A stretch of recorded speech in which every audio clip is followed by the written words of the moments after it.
All right, thank you very much. So yeah, my talk is about my company, Angry Building. And yeah, I'm Radu. You can find me online as R. Stankov, pretty much everywhere when you find your stuff. I started a newsletter this year because I have enough free time in my life here.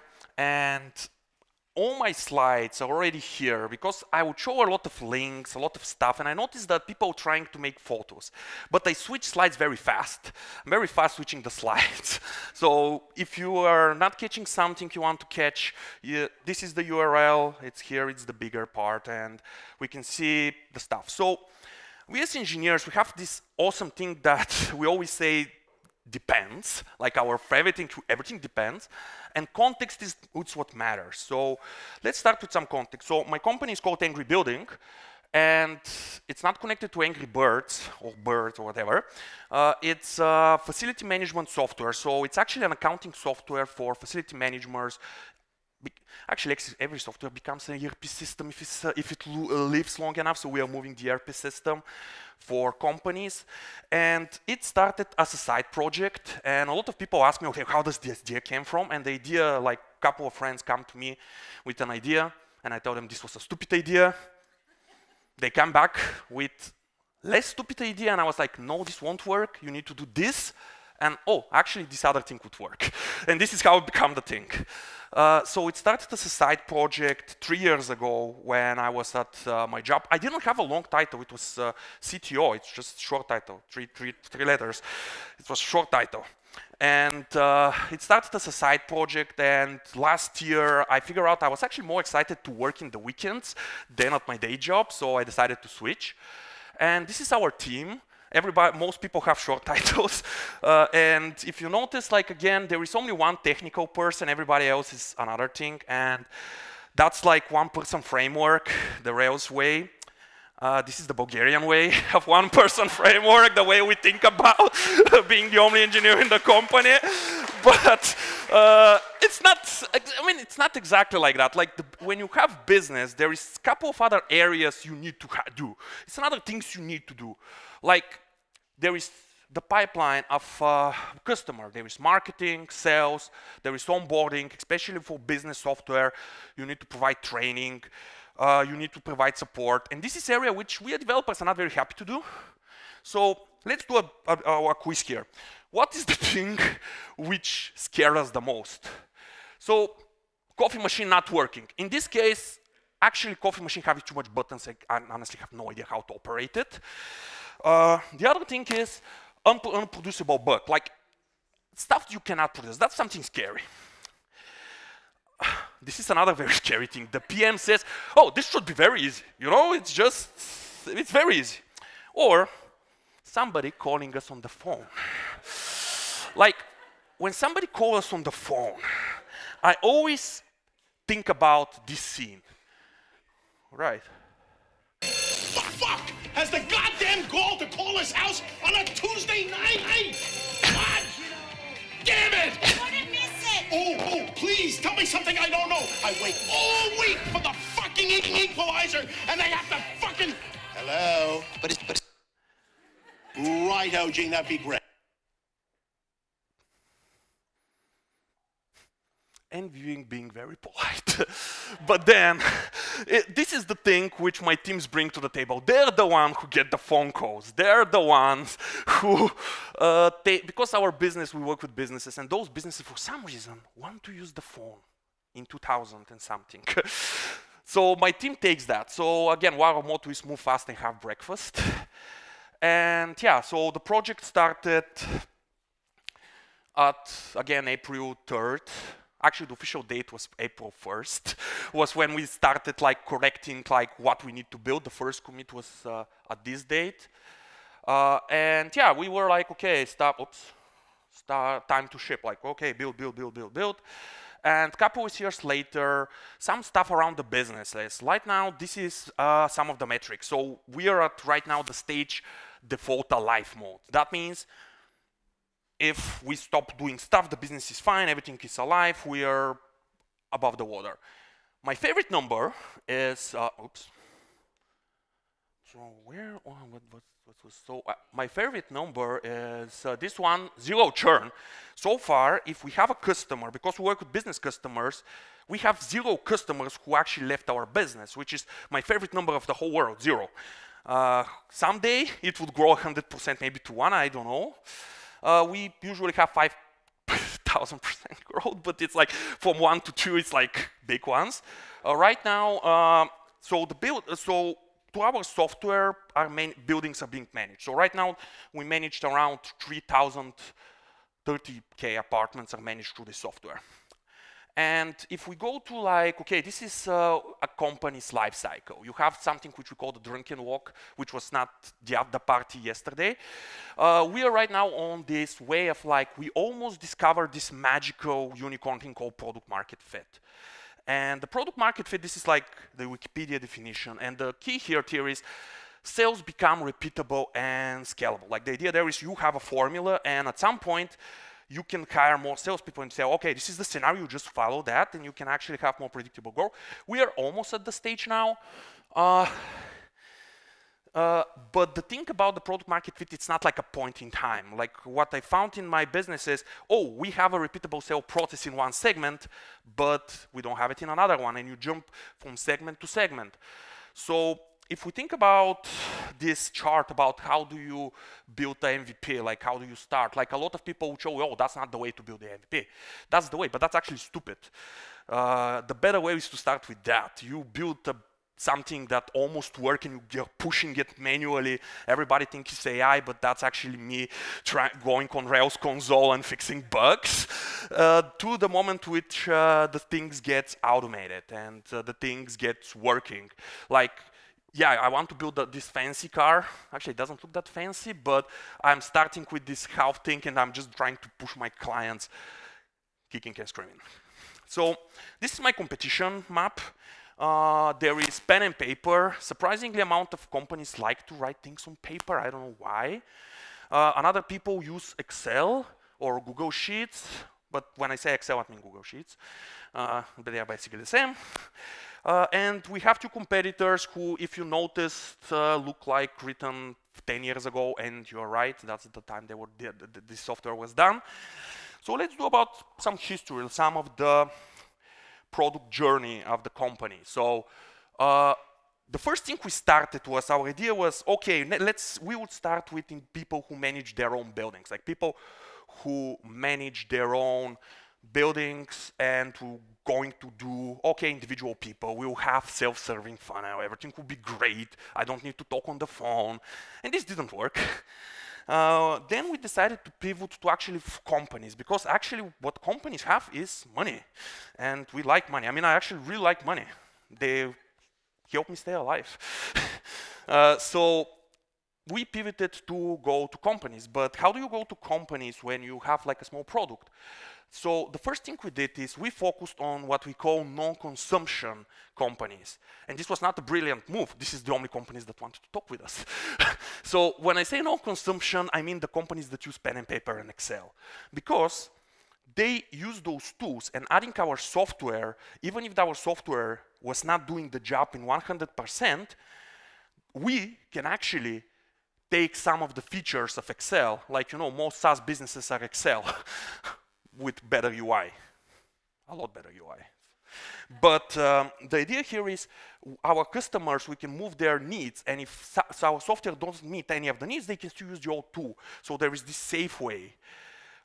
We didn't attack the competition, because if we replace one of those products, we have to replace it fully. That means we have to at least have the features they need. So we focused first on the construction companies, because as you notice, there is a lot of construction going around here. Too much, to be honest. But we focused on those because in the last couple of years, the market actually shifted from people, construction companies managing their own buildings. Then we go to, I mean, I don't know the term in English, it's called a complex building, like those small towns that are kind of gathered. Because they're huge, and usually they actually have employees, and they're like they're actually companies most of the time that they manage. And then we focused on new facility management companies, like companies that actually start new businesses. So we attack those. So building our use case through them, our software get a lot more features, and we slowly made them cancel their Microsoft subscription, which is always great. Then the second phase, and this is the phase we are right now, is we started targeting competitors. And we are like, okay, now we believe our software is good enough. I mean, it's always prettier, but now we believe it's a lot good enough so we can target companies that use some of our competitors. So the first segment we were targeting was like, okay, your company is growing. You have facility management company, your company is growing, and all our competitors are not designed to handle growing companies. And when we focused on, okay, what are the needs for a growing company in this market and taking over their whole operation, like we become the operation system of this building. Like the only thing we still don't manage is the payroll for the employees, but that would come in like 2 months. We cancel that, and now this is the current state, and this is the big thing we need to discover is most of the market are companies that are not growing. They're like, okay, we have our business, it's very stable, why should I change software? Even though you actually can import all my data from the old software to the new one, it looks better, it has now the feature, but I don't need that. And right now we are working on cleaning this. And this is, I think, the key thing. Couple of mistakes along the way. This is stuff, because when I show you this journey, it's, oh, that's brilliant. Oh, man, you had this master plan. Oh, no, it was like chaos up and down. So my first big mistake is wrong names in the database. Like, I have such a wrongly named table fields, and, I mean, changing code is easy. Changing the database is hard.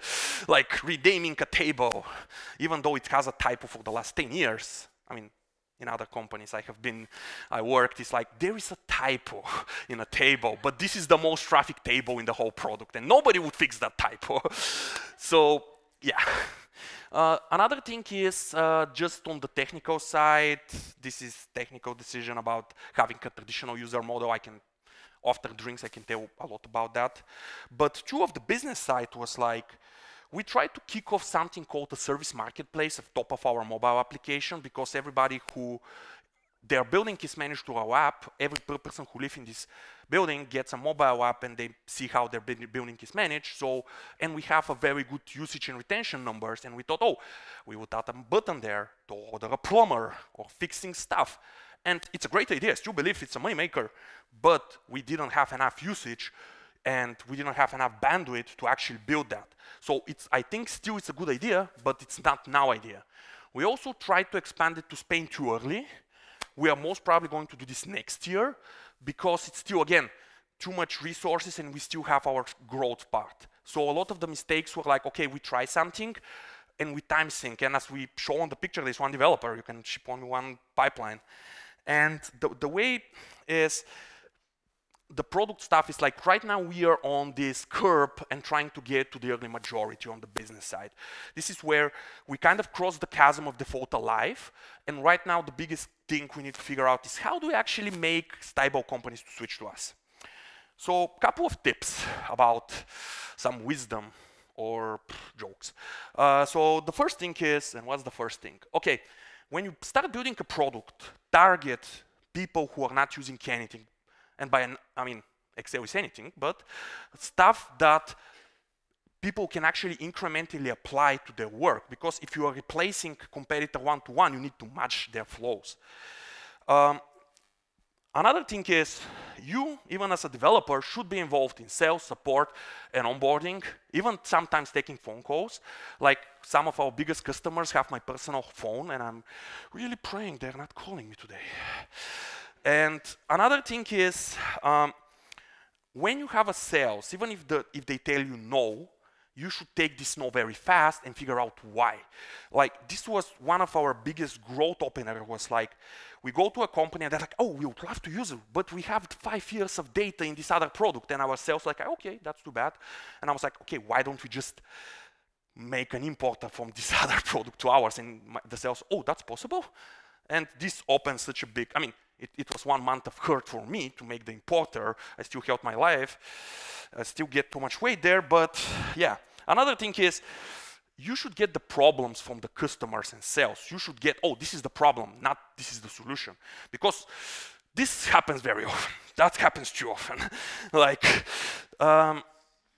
and this one is the most important, actually. This is more, even like if you don't do, it's intuition. And the key thing is to becoming an expert in anything is having this intuition. And one of the key things about the intuition is, which is the generic case, like, okay, I have this feature which one of my clients wants. Is this something that would be applicable to all my clients? Is this going to be something that's just for this client? How do we handle that? And because we want to handle all the cases, because we're small and we are saying yes to anything, because we want to be alive and we like money, how do you switch by that? So I'll give you 3 examples. This one is, we have this system in Bulgaria called ePay, and a lot of people pay their facility bills like electricity, water, and other utilities to this. So one of our clients, they have like more than 200 buildings, and they're pairing like 5, 6 things to this system, and they want to say, okay, I pay to this system, I want to import from this system all the payments into your software so they're properly accounted in the buildings. Because before, there was a very unfortunate lady that spent 2 days of just going through the logs and copy-pasting in an Excel file, which it's not a pleasant way of living. So, okay, this is generic, but the problem is the names of the building in that system is different than the way of the way they structure the building in our system. So what I built for them was, okay, I would build this Excel file, and you need to copy the export from this system into this file, and then go to the last sheet, export that, and upload it in our software. So this is the generic part, and this is the specific part that's built per customer. And I just send them Excel file as a small app that they already know how to use it. I recorded a Loom video about how they use that. And yeah, it takes them like, I mean, for me, it takes like 5 minutes to do something like that. For them, it takes like 25. But compared to 2 days scrolling and copy-pasting, it's life. Another thing is, sometimes I don't have the intuition. So I have this module in my system, which is called special cases, where I'm like, okay, customer with ID 1, 2, 3, or whatever, wants some of those specific codes, and I need to write code for them. Like, for example, some people want their invoice to have a different text on top of it. And some of that should be a configuration, some of that should be special case, but I don't have the intuition yet. And this file is my pipeline of, okay, this is the single place where all the unique special cases are handled. This file is like 200 lines code. It's not that big, but it's very useful for me to see, oh, there is like 5th company that wants this setting, or there is just one company that has like 5 settings and they're very unique. Maybe we do something for them. Another thing, which was actually more generic, is, again, a lot of our customers, for some reason, they like to print stuff on paper. I don't know why. I mean, they like phone calls. I mean, it's a nice thing. No wonder nobody writes software for them. So a lot of people wanted, oh, I want to print this, but I want this setting, I want this setting, I want this setting. And I was like, okay, I'm tired of making PDFs with Ruby. So I would just make you this form, and you can just check a lot of those fields and say what you want here. And this is the favorite feature of all our customers. Like my salesman has this metric, which is like jaw drop on sales call. If there is like 3 jaw drops, we sign the contract on the spot. Like he has that, like when I show them this feature, I'm seeing like, oh, does the person jaw drops? And this always get a jaw drop, sometimes 2. And this feature started like very simple. Okay, you go to a building and you can say, okay, title, you pick the format, you say what you want to print. Again, not pretty, but it works. Then, this feature actually became a lot more powerful because somebody has like 100 buildings, 200 buildings, and they want to have the same report. Then we actually create templates where you can actually have a template that save that, and you can just pick some of the templates. Then you can actually print for 200 buildings who hasn't paid their taxes. Like, I don't know how it's in your countries. In Bulgaria, you might notice a lot of papers, which is like, this person hasn't paid the money to the building. This is the guy, or the girl, or the dog. Because at home, nobody knows you're a dog. But this feature started from something which I felt, oh, maybe this is very generic, to something that's one of the key features there. Another thing where, again, you have one person and I'm single-threaded. I mean, I can type with 2 hands, but on 1 keyboard. So it was very important to prioritize work. And I had this, and when I was making the slides, I was like, oh, I actually have this in my head. And I needed to get stuff out of my head to the slides because otherwise you don't want to see what's in my head. It's not very fun. I hope. So the first thing is, this is my prioritization. It starts with 0 because we are developers, we always start with 0. First thing I work on is something to reduce churn. If there is anything that has a chance to have churn, like some of my customers leaving, that's my top priority. That's like, okay, this is the thing I'm going to work on. Second thing is this thing I'm going to do going to bring me more customers? Like, is the thing I'm going to work going to get me more money? The second thing is, would this save me money? It's all about money. So, would this save me money? That means reduce support load. Because often, I use Rails console to production to do some operation before exposing them to the UI. And this works, and at some point I actually make this into a Ruby class that I can call from console, then I actually wrap it with UI, then I actually give our support team ability to use this UI, and then at some point even this thing, I'm giving this to the customer. But a lot of features are in this state.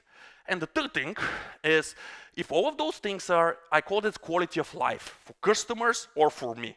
Like I'm extracting a form library or a gem in my code just to feel good or to make some things to be nice. But that's lower on the life.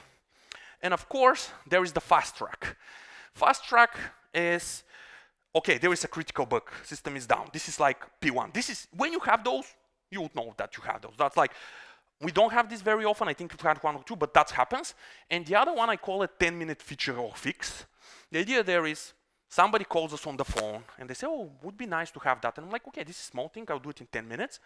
And they are so loving us for that because they have, most people have terrible experience with wanting features and those features coming in like, oh yeah, 3 months, 4 months, 5 months. But if you say, oh yeah, I'll do it in 10 minutes because for me it's very simple. And this 10-minute feature or fix reduces churn a lot because people love us. And I call it the Friday part. So usually the Friday, I don't have much meetings during the day, so during the week. So I have this Friday where I dedicate 2-3 hours for fixing bugs, exception, bumping the dependency, paying technical debt, just cleaning up the stuff. Like Friday is my fun day. And this is the way I kind of operate. When I wrote this down, it sounds very structured. I was very not surprised, but that's how it worked.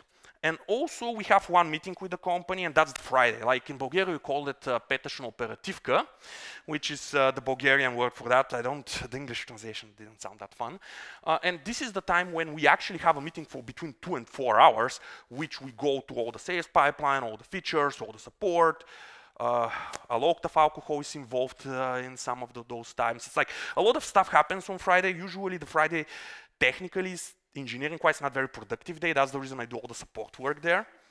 And again, this is the stuff we are kind of like shipping, all that stuff. This is the way we are building a lot of those things. But we are the tech conference. So this is the business part. This was the business part. So let's go about technology because I love technology. And so when I started the product, it was, again, it's still one developer. I needed to ship basically 2 things. The management portal, which is the ERP system that's used by the customers. I needed to implement a mobile app, one for iOS, one for Android. For some reason, people still use Android, I don't know why. But especially in Bulgaria, a lot of people use that. So I needed to build that. This is our feature list.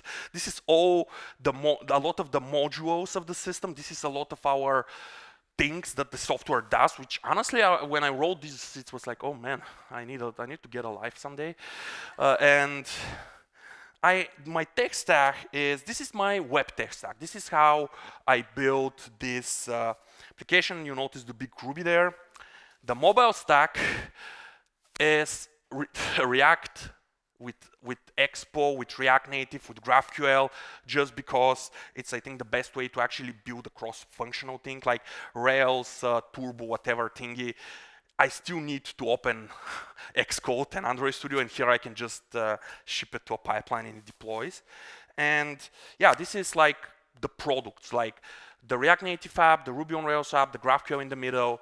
So because we're a Ruby conference, I won't talk React Native. I already given a talk about it. There is a video here with a whole talk about how the app is architectured, what are all the technical decisions. But let's pretend this doesn't exist because it's only Rails with one engineer.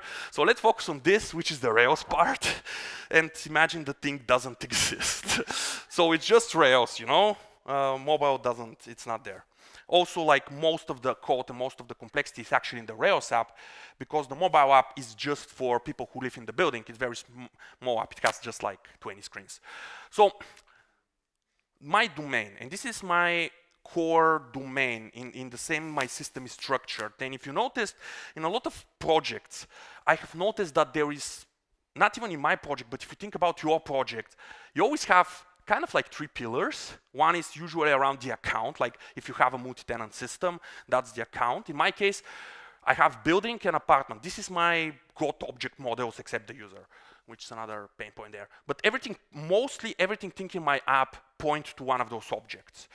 And Rails has this amazing feature, has many true, which supports a lot of aggregation. For example, give me all the apartments that the account owns. But just because I'm going to show a lot of code from now on, because now it's the fun part, just this is my model. And by the way, this is very similar to a lot of projects. Like maybe in your business, you have accounts, projects, ticket, and the ticket is the got object. Like this trifecta, there is something here. I have some thoughts around it, but this will be a spoiler maybe for next year. If Gennady invites me, I will talk more about domain design.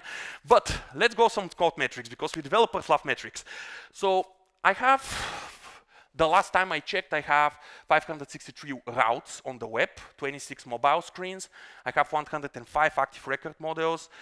I have 2,176 tests that run for 3 minutes, and I support 3 languages on everything: Bulgarian, English, and Spanish.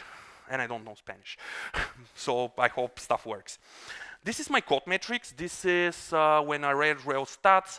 The whole system is just 34,000. This is 200 lines of code. I have 2,500 tons of. And this is just for you to kind of imagine, like for 3 years, like what the scale of the size of the thing. And again, when I pick technologies, I'm trying to, I really like this article. It makes a lot around when we pick technology.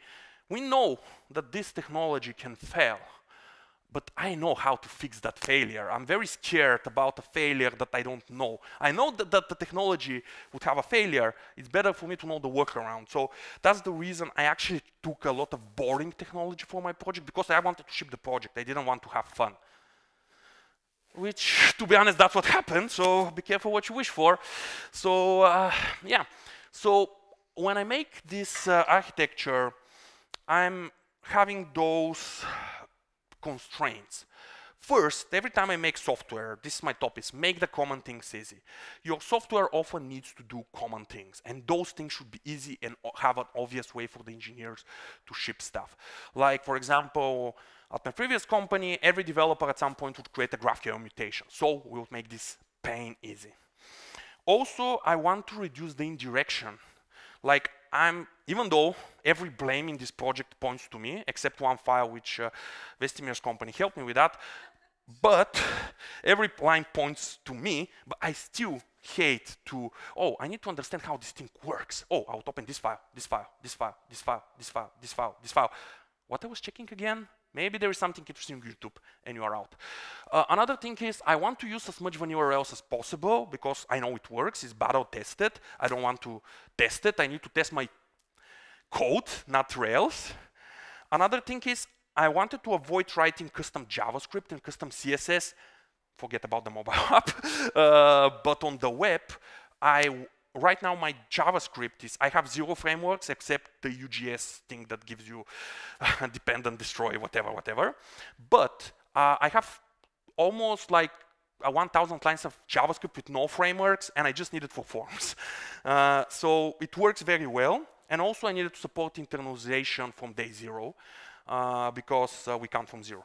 So Rails is very great. It gives you all the architecture. It has a lot of things. It's really like nice. But sometimes Rails, you need to build your own stuff. There is some stuff that's kind of missing in Rails that you have to do. Like even if you use vanilla Rails, at some point you start making your own abstractions. So I want to share some of the things I'm using very often.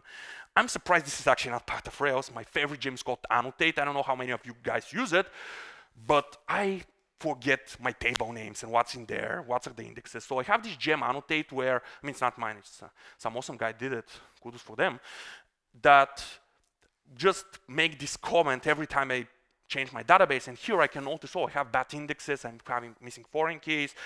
It's very, again, reduces in direction. I can go to every model and I see the table names. I don't need to go to schema, and especially if the schema is SQL file, I don't need to be a SQL interpreter to actually understand what are my fields. Or do I have an index here? Does it not?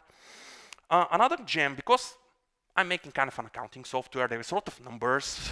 Rails has this awesome concept called counter caches, which is one of my favorite things that honestly not many ORMs have that, but there is this gem counter culture, which is a very smart name, which allows you to make a lot more smarter counter caches. Like for example, here's a couple of examples.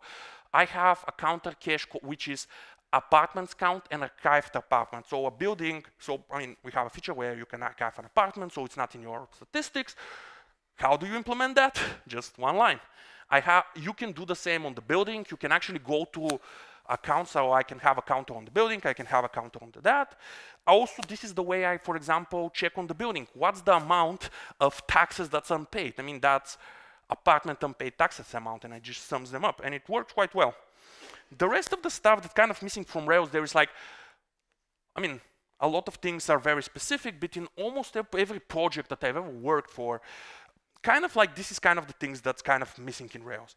Let's start with view components. View components is a library for basically making classes, a very interesting concept. You should try it, it's very nice, where you encapsulate your component logic into those classes and you just use them. And you can, for example, have something like that, where I can see all my reusable components here and I can have like a less in direction. I can actually see, oh, do I actually have a component like that? It's very useful. It's so useful, I can make a whole presentation for that. I already did. So here is the slide. There is video in Bulgarian, in English. Actually, 2 videos in English. I made a whole talk about it. I have a blog post about it, so I won't go into the details for view components. I talk too much about them, I'm too bored. The other thing is, I call them policy object, but a lot of the software has to have authorization. Like, how do we make sure a particular user can perform particular action? Rails has great things for authentication. The new tools, I actually use them. I don't use devices, I just use the building Rails stuff, which is awesome for building authentication system. But for authorization, I use something which I made it in my previous company. It's called Kitty Policy.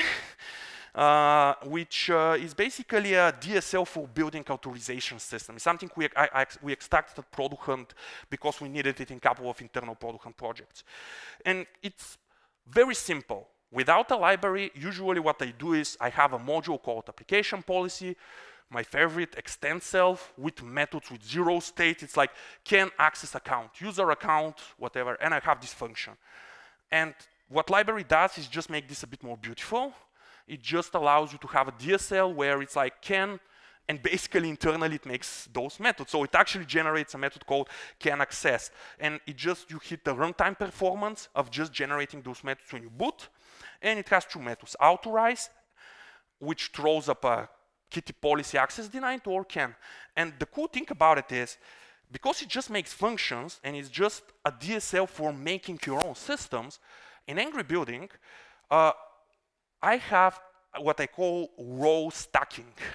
What I call about row stacking is I have like 20 rows that can be given to employees in a company, but their roles, like for example, the technician the chief technician can do everything which the technician can plus something on top of that. So having those stacked permission levels allows me to actually create my own small roles DSL where I can just write with this thing to say, building cashier can view withdraw, building operator can create withdraw, building supervisor can update withdraw, building director can destroy withdraw. And for example, if you are a director, you automatically get the permissions on top of that. So it worked very well. And again, it's just one single file. It has 0 indirection. I just have like 223 lines in this file with the comments, because I have this big fat comment to actually remind me what are the rows, because I forget. But this is very simple, and it's the core of the system. But permission system, it's really good to have it defined, but it's also integrated with my software with this. So this is how a generic controller looks like. I have this require account feature where, because some accounts have a feature, some features are paid, some are, I mean, everything should be paid, but some are on the more expensive plans and so on and so forth. So I have this find tracker. This is the root. Every time I find, a lot of the time in Rails app, you always start from somewhere. And for me, that's this function find record. And find record can be, okay, sorry. So find record is the one where I do the authorization, and require account feature is on the controller. So those are like the 2 entry points. And this is how this module look like. Basically what I do here is like I have a couple of rescues, and I have this function find record, which what this function does is, let me actually scroll to it. So what it does is very simple. It finds the record, it checks the authorization policy for this record, and because everything in my system is connected to accounts, from every object in the source graph, I can get it to the account and make sure the person has access to that. And also, I can validate, if I can get the account of the thing, I can actually check for the feature, is feature available, because this is the controller. And I just have this one method and everything goes to it. And because, as I show here, I can take any object in my graph and get its account. And from there, I can get the row of the user and match them, and it's very simple. And this is how the whole system kind of functionalized. And when I needed to add more roles, I don't change anything. Like initially, I started with just one role, user, and I needed to add this on top. When I added the stacking roles, I didn't change a single controller because everything went to find record. Another topic is service objects. And for me, I mean, they're not objects actually. This is a service object for me. Just model extend self and a function called co and procedural style. It's like, this is the service object for me. That's how it looks. It's namespaced. It's nice and pretty. No indirection. You don't have to think about state. Everything is obvious. And actually, I don't have many of those, because what I have found is often the service objects need to be invoked by something. And what this something is most probably a form. Like, most probably the user fills the form. And something which I don't like a lot of the times is people having like, oh, this form, then I'm going to another file to do something, and that's the only time this file does something. It's fine to have code in one place. And I have this gem called mini form, which is basically active model with some sugar on top of it, where you just say, okay, this is my model. I delegate all the reads, attributes, validations, and I can just do perform here. And that's simple. And I have my 2 special things, submit, and all my forms, because, you know, Rails, when you use the Rails forms, they always go with the name of the model. And I find it really tedious to go to a controller, and if I rename the form object, I need to rename the form key. So I have this app form helper, and I have as is always form. And then all my form objects can just say, okay, that's submit, gets the param, it knows that it's always called form, gets its attribute, and that's done. And I don't need to do anything. I can just say, okay, this is how I use that.